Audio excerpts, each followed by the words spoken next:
sir.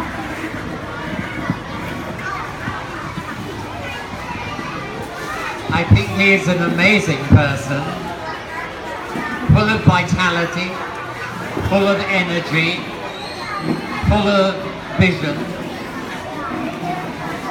and there is nothing that he would not try and do for anyone in this school,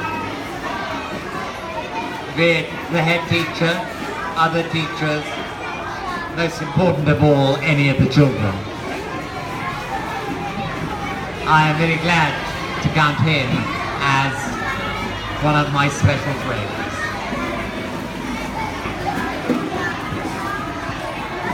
Next question, come on. Yes. Can you talk about your family?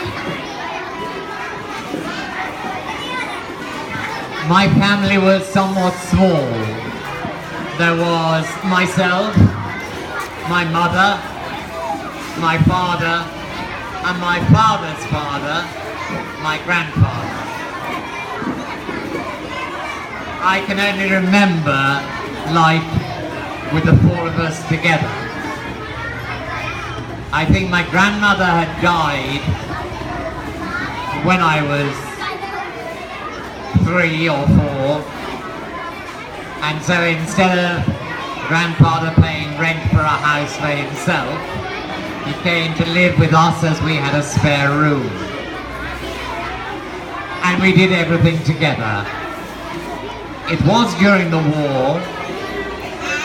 My father was too old to be a soldier, so he was in the auxiliary police that made sure that people's bedroom, well, the lights in their house were not visible at night.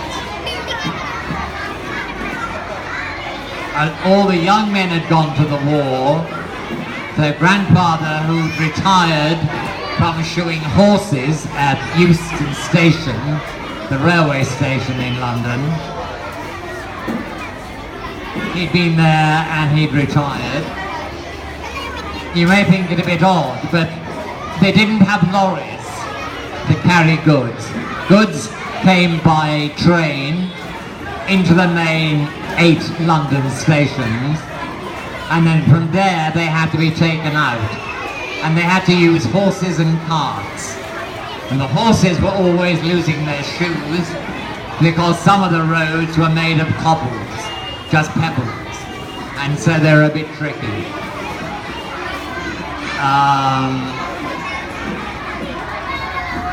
My father was an only child, I was an only child. Grandfather had 3 sisters, that I know, Aggie, Maggie and Annie, but I never met them. And my mother, I never knew her family. When her father died, her mother wanted to marry again, and so she did. Her mother didn't like it when he sat in her father's chair, so she packed her bags and left, and never had anything else to do with the family. So my family